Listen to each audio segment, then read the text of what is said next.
BBNG ग्रुपचा जर सदस्य व्हायचं असेल, आता आमचे प्रेक्षक पाहतात त्यातील बरेच सदस्य असतीलही, बरेच सदस्य आहेत, पण ज्यांना नव्याने व्हायचंय त्यांनी सदस्य कसं व्हावं आणि सदस्य झाल्यावर त्यांना काय फायदे किंवा बेनिफिट मिळतात? लाभ. बीबीएनजीचं फेसबुकला ब्राह्मण उद्योजक बीबीएन ग्लोबल या नावानं पेज आहे. सर्च केलं तर ते मिळून जाईल. तिथं गेलं की तुम्हाला बीबीएनजीची कार्यप्रणाली कळते. ही एक अत्यंत सिस्टमॅटिक, ही सेक्शन 8 कंपनी आहे, नॉट फॉर प्रॉफिट. इथे काम करणाऱ्याला कोणालाही त्याच्या बदल्यात काहीही मिळत नाही. बीबीएनजी जे काही करते, बीबीएनजीत माझे जे काही 200 सहकारी आहेत, बाकीचे मेंबर आहेत, मेंबर सुद्धा सहकारीच आहेत, मेंबर सेंट्रिक ऑर्गनायझेशन आहे. पण जे 200 सहकारी आहेत हे सगळे एक एक विशिष्ट जबाबदारी घेऊन काम करतात. आज आपले 30 चॅप्टर आहेत. या चॅप्टर मध्ये एक गार्डियन असतो, एक त्या चॅप्टरचा हेड असतो, चॅप्टर हेड, एक सेक्रेटरी असतो, एक ट्रेझरर असतो आणि आणखी 13 सदस्यांची एक वर्किंग कमिटी असते, ज्यामध्ये गेस्ट कोऑर्डिनेटर असतात, ज्यामध्ये 1-to-1 कोऑर्डिनेटर असतात, ज्यामध्ये एज्युकेशन स्लॉट कोऑर्डिनेटर असतात. वेगवेगळ्या जबाबदाऱ्या आम्ही वाटून दिलेल्या आहेत. त्याप्रमाणे ती माणसं काम करतात. ती व्यक्तिगत विकासाबरोबर इतरांच्या विकासासाठी काम करतात. त्यामुळं बीबीएनजीत यायचं असेल तर तुमचा कोणीतरी माहितीतला माणूस तिथे डेफिनेटली आहे. आज पुण्यामध्ये आमचे 11 चॅप्टर आहे. त्यामुळे कोणी ना कोणी कुठे ना कुठे भेटतो आणि भेटल्यानंतर समजा तुम्ही त्या फेसबुकवरनं किंवा कुठूनही तुम्हाला ती जाहिरात मिळाली, वाचायला मिळालं, ऐकायला मिळालं. म्हणूनच मी विचारलं मार्गदर्शन हवं. आता बऱ्याच प्रेक्षकांना वाटू शकतं की आम्ही याचा भाग व्हावा. हो, जणांच्या मनामध्ये पोटेन्शियल पण आहे उद्योग. आणि या संस्थेला फार मोठी फी पण नाहीये. काय आहे, दर आठवड्याला 2 तासासाठी ही माणसं एकत्र भेटतात. त्या भागातली, शक्यतो विनाकारण पेट्रोलवर जास्त खर्च होऊ नये म्हणून त्या भागात जिथं राहतात तिथंच एखादा व्हेन्यू निवडला जातो त्या ठिकाणी. आणि त्या व्हेन्यू आणि मेन्यूची जी फी आहे, कारण आम्ही मेन्यू म्हणजे एखाद्या चांगल्या कॉर्पोरेट स्टाईल हॉटेलमध्ये आम्ही बोलवून ही मीटिंग घेतो. प्रत्येक जण स्वतःची इंट्रोडक्शन देतो, वारंवार देतो. लोकांना वाटतं वारंवार काय द्यायचे. अहो, 1ली पासून 12वी पर्यंत दररोज दरवर्षी 200 वेळा आपण भारत माझा देश आहे नावाची प्रतिज्ञा म्हणली. किती अंमलात आली? त्यामुळं 100 वेळा सांगितल्यावर लोकांना कळणार आहे तुम्ही कशात एक्सपर्ट आहात आणि तुमचा कुठे उपयोग करून घेऊ, तुम्हाला कुठे मदत करू. त्यामुळे 1 मिनिट इंट्रोडक्शन होतं, एज्युकेशन स्लॉट्स होतात, 1-to-1 मीटिंगच्या अपॉइंटमेंट्स घेतल्या जातात, रेफरन्सेस दिले जातात आणि 1-to-many मीटिंग्स, क्लस्टर्स होतात आणि मग एकमेकांना व्यवसायाचं आदान प्रदान होतं, रेफरन्सेसचं आदान प्रदान होतं. आम्ही नेहमी म्हणतो की don't sell to the chapter. चॅप्टरच्या सदस्यांनी एकमेकाला मी 50 रुपयाची चटणी विकली की पुन्हा महिनाभर तो माणूस माझ्याकडनं काहीच घेणार नाही. त्यापेक्षा तुमच्याकडनं असा रेफरन्स घ्यायचा की मी आशिषच्या थ्रू त्याच्या कंपनीत कसं जाऊ, त्याच्या कंपनीतल्या लोकांना कसं भेटू, असं म्हणजे त्या निमित्तानं तुमच्या बरोबर इतके चांगले इमोशनल कनेक्ट होतात. एक लक्षात घ्या, ही प्रोफेशनल ऑर्गनायझेशन जरी असली तरी ही इमोशनली बांधलेली ऑर्गनायझेशन. हो, ते मी वाचलंय. तर इमोशनली असं काय? आमचा परिवार आहे पूर्ण. ही सगळी कौटुंबिक सदस्यांसारखी एक माणसं, म्हणजे एकमेकाच्या हाकेला धावून जाणं हे म्हणजे कोणी एकेकाळी आपण एकत्र कुटुंब पद्धतीत वाढलेलो आहोत. तो एक आपला इगो थोडासा दुखावला गेलाय. न्यूक्लिअर होण्याच्या नादात आपण खूप आपले धागे असे वीक करत गेलो. आम्हाला ते तिथे मिळतात, आम्हाला तिथं मावश्या मिळतात, काकू मिळतात, आत्या मिळतात, मामी मिळतात, मामा मिळतात, काका मिळतात, आतोबा मिळतात, पुतणी मिळते, भाची मिळते, भाचा मिळतो, पुतण्या मिळतो. त्यामुळे एकमेकांची रिलेशनशिप चांगली तयार होतात. प्रेक्षकांना नक्कीच वाटणार आहे या ग्रुपचं सदस्य व्हावं. एवढं तुम्ही सुंदर सांगितलं. आपले नातेवाईकच मिळता येतात आणि हे झालं कसं व्हायचं त्यात शामिल, लाभ काय मिळतात सदस्यांना, काय फायदे किंवा वर्षात 50 मीटिंग कमीत कमी होतात. 50 वेळा प्रत्येक वेळी आपण त्या 20 माणसांना भेटतो किंवा 30 माणसांना भेटतो, 40 माणसांना भेटतो. एका चॅप्टरची जास्तीत जास्त संख्या 60 असते. 60 नंतर आम्ही नवा चॅप्टर बनवतो. तर त्या 60 पैकी समजा 40 हजर आहेत, त्या 40 जणांना आपण वर्षात 50 वेळा भेटतो. त्यामुळे घट्ट मैत्री होते. आणि तुम्ही नक्की काय करताय, खूप वेळा आपल्याला माहिती असतं. बघा तुम्ही किती कॅज्युअली उत्तर देत. तर तुम्हाला समजा तुमच्या एखाद्या नातेवाईकाचं एखादं वर्कशॉप आहे, कशाच वर्कशॉप आहे असं म्हणलं की ते काही नाही माहिती, असं उत्तर तुम्ही देता. किंवा समजा मशीन शॉप आहे, इतकं प्रिसाईज तुम्हाला माहिती की त्याचं मशीन शॉप आहे, तर पुढचा प्रश्न असतो कोणत्या मशीन आहेत. नाही ते नाही सांगताय. समजा तुम्हाला असं कळलं की त्याच्याकडे सीएनसी मशीन आहे. अच्छा, त्याचं सीएनसी मशीन आहेत का, बरं मग टर्मिल सेंटर आहे का, एवढी डिटेल्स तुम्हाला माहित नसतात. व्हेअरएज हा माणूस वारंवार भेटल्यामुळे याच्याकडे सीएनसी मशीन आहे, याच्याकडे टर्मिल सेंटर आहेत, हॅक्सा कटिंग पासून ते ग्राइंडिंग पर्यंत ऑटोमेटेड शॉप आहे, हा वाटेल ते कॉम्पोनंट मशीन करून देऊ शकतो, इतकी सगळी माहिती मला मिळते. मग माझ्या वॉक ऑफ द लाईफ मध्ये हे माझं स्वतःचं उदाहरण सांगतो. असं घडलेलं आहे. आजच मला फोन आला होता, आमचे अभिजित चांदे म्हणून एक डायरेक्टर आहेत बरोबर, राहुल देशपांडे नावाच्या आमच्या संभाजीनगरच्या माणसाला गेल्या वर्षीच्या परिवर्तनचं B2Bचा कोऑर्डिनेटर होता तो. आजच 5.5 कोटी रुपयाची ऑर्डर त्याची फायनल झाली. आता 5.5 कोटीचा एखादा रेफरन्स फलद्रूप व्हायला गेला, 1 वर्ष गेला असेल, 6 महिने गेले असतील, निगोशिएशन असतात, कोटेशन सबमिट करण्यापासून बिल ऑफ मटेरियल समजून घेण्यापासून सगळ्या गोष्टी असतात. पण 5.5 कोटीचं डील करण्यासाठी मार्केटिंग एक्सपेन्सेस किती येतात. एखादा मार्केटिंग मॅनेजर ठेवला आणि त्यानं जाऊन किती कोटेशन दिल्यानंतर आपल्याला ऑर्डर येईल, याचं यील्ड काय आहे, काही प्रूव्हन नाहीये यात. मार्केटिंगवर जो पैसा खर्च होतो ना, त्याचं यील्डिंग फार कमी आहे.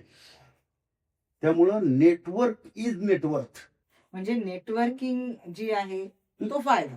हो, यातना फायदे काय मिळतील आपण म्हणू? प्रचंड फायदा. हा एक फायदा. दुसरा फायदा, आम्ही वर्षातनं कमीत कमी 3 ते 4 क्लस्टर मीटिंग घेतो. म्हणजे स्वतःचं चॅप्टर अधिक 3-4 चॅप्टर. वैविध्य, आपल्याकडे बंधनं नाहीत, या चॅप्टर मधनं त्या चॅप्टर मध्ये जायचं नाही वगैरे वगैरे, कुठलीच नाही. फ्रीली एकमेकाशी संबंध प्रस्थापित होऊ शकतात, रेफरन्सेस होऊ शकतात. त्यानंतर एज्युकेशन स्लॉट, व्यवसायात सातत्यानं मेंटॉरिंग करावं लागतं आणि हे मेंटॉर्स इथे उपलब्ध आहेत, अनुभवान शिकलेले आहेत. अनेकांची 10च्या 10 बोट रक्तबंबाळ असू शकतात हो, पण त्यांना जिथे ठेच लागली ती ठेच तुम्हाला लागू नये म्हणून ते सांगतात, बाबा रे इथं दगड आहे, जरा पाहून बरं. आणि तेच गरजेचं, आणि ते गरजेचं आहे. ही सगळ्यात मोठी उपलब्धी आहे. अनुभव शेअर होतो. तिसरं म्हणजे रेफरन्सेस मिळतात. चौथं म्हणजे आम्ही परिवर्तन सारखी ग्लोबल कॉन्फरन्स घेतो.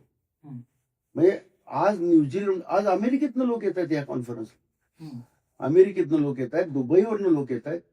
आणि काय माणसं असतात, काय मदत करतात, एकमेकांना नुसतं आलाय म्हटल्यानंतर धावत एकमेकांना भेटतात. इतकं आम्ही एकमेकाशी कनेक्टेड आहोत. त्यामुळं जे वांछील तो ते लाहो, काय मिळतं, सगळं मिळतं. यात ऐकताय काय, घोषणा द्या, बघताय काय, सामील व्हा, एवढं. एकमेका सहाय्य करू, अवघे होऊ श्रीमंत. होऊ श्रीमंत. अरे वा, हा नवीन नारा आहे आमच्या पॉडकास्ट आणि चर्चेमधनं प्रेक्षकांना, की अवघे होऊ श्रीमंत. आणि गरज आहे काळाची. आणि श्रीमंती विचारांची होते, श्रीमंती आर्थिक होते, श्रीमंती संबंधांची होते. मी एकटा नाही आहे, माझ्या आजूबाजूला माणसं आहेत, माझ्या आजूबाजूला माझे मित्र आहेत, माझे सहकारी आहेत. त्यामुळे श्रीमंती सर्वांगीण होती. त्यामुळं एकमेका सहाय्य करू, अवघे होऊ श्रीमंत. हा नवीन आता नारा जन्माला आला आपल्या चर्चेत ना, असं म्हणू आपण. खरं तर तुकारामांचा अभंग जो आहे ना, तो एका सहाय्य करू, अवघे बनू, अवघे काहीतरी असं आहे, सुपंथ, अवघे धरू सुपंथ, अवघे धरू सुपंथ असं आहे. पण त्याचं खरं तर माधवराव भिडेंनीच बहुतेक हा शब्द एकमेका सहाय्य करू अवघे होऊ श्रीमंत. हाच असं- जास्त हा. त्यामध्ये फिट बसतो अगदी अगदी. आणि खूप छान सुंदर म्हणजे ही निर्मितीच माधवराव भिडेंची आहे मला वाटतं. अगदी. आणि हे बीबीएनजी वर हे वाक्य चपकल लागू पडतं हा, असं बघ. खरं आहे ना, समाजाची श्रीमंती हीच हो. देशाची श्रीमंती. हो असं प्रश्न आपण- प्रश्न आपण आता समारोपाकडे येतो. बीबीएनजीचं तुम्ही एवढं सुंदर सांगितलं, नेटवर्किंग कसं होतं, त्याचे लाभ. आणि मला असं वाटतं ह्या चर्चेला ऐकून बरेच आपले जे मित्रवर्ग आहे म्हणून किंवा आपले समान बंधू बांधव जे आहेत ज्यांनी अजूनही मेंबरशिप घेतली नाही ते नक्कीच होती. कारण एवढं नेटवर्किंग फायदा मिळतो आणि नाती समृद्ध हो होतात. हे कुठे आपल्याला पाहायला मिळतच नाही. 5 वर्षाचा आता जो तुम्ही पाहताय बीबीएनजीला, 5 वर्षानंतर तुम्हाला कुठं पाहायचं किंवा नवीन काय तुम्ही त्यात पाहता की आफ्टर 5 इयर्स? सामान्यतः कोणालाही किती कस्टमर जास्तीत जास्त सर्व करणं शक्य आहे. हम्म. तुझी साईज काय आहे, तू ग्रो काय करतो, तुझं प्रॉडक्ट काय आहे आणि तुझी तिकीट साईज काय आहे, म्हणजे बरोबर. याप्रमाणे त्याला ऍव्हरेज कस्टमर किती लागतात हम्म. याचा जर विचार केला तर आम्ही 5,000 लोकांचं जर नेटवर्क झालो ना बरं. तर बाहेर मार्केटिंगला जावंच आता लागणार. आता किती वेळेत कमी म्हणू आपण, म्हणजे आता तेवढे आता कोटी आता लागतात. आता 2,000 आहे. 3,000 हवे. आहे. बरं. आणि आम्ही येणाऱ्या 5 वर्षात आम्ही 100 चॅप्टर पर्यंत पोहोचू. येणाऱ्या वर्षातच पुणेच 20 चॅप्टर पर्यंत पोहोचेल. अरे वा. त्यांनी तसा संकल्प सोडलेला आहे. हम्म. मुंबई 10 चॅप्टर पर्यंत पोहोचेल. आणि आता जोधपूरवरनं एकाचा मेसेज आलाय हम्म. की मला तुमचं काम आवडलंय आणि मला तिकडे चालू करायचं आहे. आज बांगलादेश मधनं माझा एक मित्र येतोय अरे वा. आणि आलाय, म्हणजे पोहोचला असेल आता. हम्म. तर बांगलादेश मधनं तो येतोय केवळ. आणि मी तुम्हाला सांगतो बांगलादेशात कोण आहे हो आपलं, नाही खरं. पण आपल्या एका उद्योजकाला तिथं एका व्यापाऱ्यानं कन्साइनमेंट पाठवायला सांगितली होती. मी त्याला म्हटलं की बाबा असं तर नाही करता येणार. हम्म. आपला एक ब्राह्मण बांधव बांगलादेशमध्ये होता. हम्म. मी त्याला फोन केला. तो म्हटला नाही तुम्ही प्रत्यक्ष या इथं आणि इथली परिस्थिती समजावून सांगतो. आम्ही बांगलादेशला गेलो. बापरे. त्यानं आम्हाला 4 दिवस खूप छान समजावून सांगून डायरेक्ट मंत्र्यांपर्यंत घेऊन गेला. केवढं अवघड आहे आजच्या काळात तिथे जाणं म्हणजे. आणि डायरेक्ट मंत्र्यांच्या समोर हे अन्न आणि औषध प्रशासन हम्म. मंत्री, हे सेक्रेटरी, हम्म. बोला काय बोलायचं. आणि आमच्या असं लक्षात आलं की लाखो रुपयाला आमचा माणूस फसणार होता. हम्म. 25,000 रुपयात आम्ही त्याचं लाखो रुपयाचं नुकसान टाळून आलो. हे काय मिळतं, अहो काहीही मिळतं. म्हणजे फक्त प्रश्न काय आहे त्यावरती समाधान अवलंबून आहे, उत्तर अवलंबून म्हणजे प्रश्न कुठलाही असो समाधान आहे आहे. असं. आहे, डिक्शनरी तुमच्याकडे तयार आहे. आहे. अरे वा, खूप छान. बीबीएनजी बद्दल एवढं सुंदर तुम्ही बोललात, सांगितलं. आणि गरज आहे काळाची आपल्या समाजाला. बीबीएनजी एका शब्दात सांगायचं तर तुम्ही त्याचं वर्णन कसं करता तुमच्यासाठी? एक समृद्ध होण्यासाठी तयार झालेला समाज हम्म. आणि एक येऊ शकत नाहीत अशा खोट्या नॅरेटिव्हला खोटं करणारा समाज. एम्प्लॉई कम्युनिटी म्हणून असलेला ठप्पा पुसून एम्प्लॉयर कम्युनिटी होणारा समाज. हम्म. आणि आत्मनिर्भर व्हा म्हणून पंतप्रधान लाल किल्ल्यावरनं सगळ्यांना सांगतायत. हम्म. त्याचं अनुकरण करा. त्यांची आज्ञा शिरसावंद्य मानून सगळ्यात पहिले अग्रेसर म्हणून भूमिका घेणारा समाज. हम्म. म्हणून ब्राह्मण समाज तयार व्हावा आणि बीबीएनजी तयार व्हावी अशा. खूप सुंदर आहे एका वाक्यातली व्याख्या. मला एक आता प्रेक्षकांना सल्ला म्हणण्यापेक्षा एक तुम्ही एवढा याच्यात आहेत 2014 पासून मार्गदर्शन म्हणा आणि कशी एखादी संघटना जमवायची आणि कसं नेतृत्व कौशल्य अंगीकारायचं, कसं प्रेझेंट करायचं, हे सगळे पैलू व्यक्तिमत्वाचं आपण म्हणू, सगळे पैलू तुम्ही हाताळत आहात आणि सल्लाही देत आहात तरुणांना, उद्योजकांना. तर मला एक विचारायला आवडेल, सल्लाच म्हणून, जर एक 22 वर्षाचा ब्राह्मण मुलगा तरुण तुमच्याकडे आला, त्याची व्यावसायिक होण्याची किंवा बिझनेस स्टार्टअप काढण्याची तयारी आहे, पण त्याचा असा प्रॉब्लेम आहे, त्यांनी तुम्हाला असं जर विचारलं, त्याच्याकडे भांडवलही नाही आणि बॅकग्राऊंड नाही, जे म्हणतो बॅकग्राऊंड म्हणजे ओळखी म्हणा किंवा काही बॅकग्राऊंडही नाहीये, पण त्याला उद्योजक व्हायचंय, तर तुम्ही त्याला काय सल्ला द्याल? मुळात आपला हा खूप गैरसमज आहे. हे पूर्वी होतं. की भांडवल लागत होतं. आता सरकारच्या इतक्या योजना आहेत. फक्त तुमचं रेकॉर्ड चांगलं पाहिजे. फक्त तुमचं रेकॉर्ड चांगलं पाहिजे. सरकारच्या योजना चांगल्या आहेत. समाज पण मदत करतो. आणि असे खूप व्यवसाय आहेत. सर्व्हिस इंडस्ट्रीमध्ये पण आहेत. तुझ्याकडे काय स्किल आहे ते कसं एनकॅश करायचं या विषयावर तुम्हाला एक सांगू का? जसं ज्ञानेश्वरांनी एकदा ताटी लावली तशी प्रत्येकानं स्वतः एका ताटी लावून बसायला पाहिजे की मी काय करू शकतो. आत्मचिंतन म्हणून थोडं सोपं प्रेक्षकांनी. येस. मग ताटी उघडा ज्ञानेश्वरा म्हणायला बीबीएनजी आहे. अरे वा, एवढा तुम्ही Yes. असिस्टंट ब्युरो म्हटल्यावरती येस. म्हणजे त्याने फक्त संकल्प करायचा की मला काय करायचं. आणि मग बघा तुम्ही ते मुक्ताईचे सगळे अभंग बघा. हो, त्यातनं काय करायचं याचं सगळं त्यांनी सांगितलं. म्हणजे तुम्ही त्याला सल्ला द्याल. भांडवल जरी नाही, बॅकग्राऊंड म्हणजे अनुभव नाही तरी या क्षेत्रात येईल. मी तेच विचारलं, पराभूत करताल का तुम्ही त्याला? नाही त्याला येत.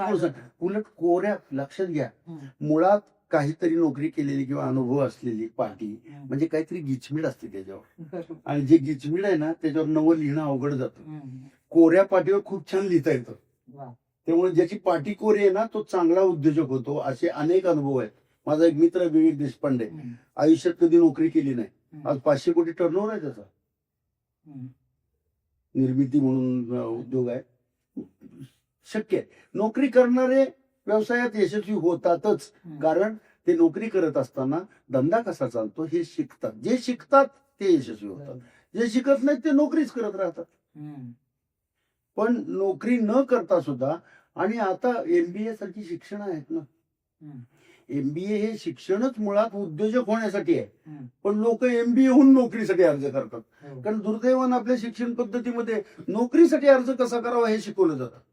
उद्योग कसा टाकावा हे शिकवलं जातं.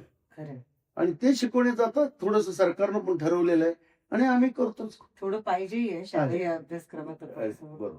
म्हणजे तुमचं ये असं उत्तर असेल ये किंवा नाही येऊ शकतो. ये. किती छान, एवढा सपोर्ट मिळाला, पाठबळ मिळालं म्हटल्यावरती. आणि खरंच ब्राह्मण समाजाला खूपच उंचीवर नेण्याचं काम याच्यातनं होत आहे. की फक्त आहे ना, खूप योजना आहेत. आता अमृत नावाची संस्था महाराष्ट्र सरकारनं स्थापन केली. ही अमृत संस्था 2019-20 दरम्यान स्थापन झाली होती. पण ती मध्ये काही राजकारणातल्या अस्थिरतेमुळं तशीच बाजूला पडली होती. पण 2023 जेव्हा देवेंद्रजी फडणवीस उपमुख्यमंत्री होते तेव्हा आले होते याला परिवर्तनला, डोंबिवलीमध्ये झालं होतं.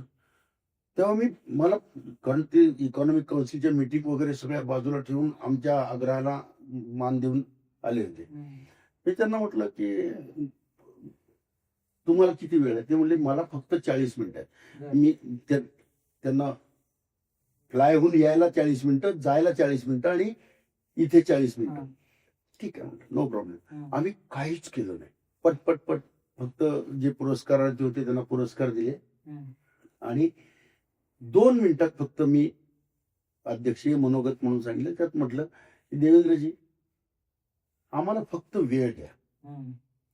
आम्ही जितके टक्के आहोत तितके टक्के तुमचा राज्यकर्ता म्हणून आम्हाला वेळ द्या आणि आमचा विचार करा. आम्ही काय करतोय पहा, आमचं कौतुक करायला या. आम्हाला तुमचं कौतुक आहेच. काय करता येईल पहा. आम्ही काही मागायसाठी तुम्हाला इथं बोलवलेलं नाही. मागणं हा स्वभावच नाही. तुकोबारायांचा अभंग आहे, काही मागणे हे आम्हा अनुचित, वडिलांची रीत जाणत असो. त्यामुळं मग काही मागणं हा विषय नाही. देवेंद्रजींचं ते भाषण युट्यूबवर उपलब्ध आहे. ते म्हणले खरंच आहे हो, मागण्याचा स्वभाव नाही ब्राह्मणांचा. मागत नाहीत आणि मागत नाहीत पण म्हणून काही करायचंच नाही हे पण चुकीचं आहे. मागायला पाहिजे तुम्ही पण ठीक आहे.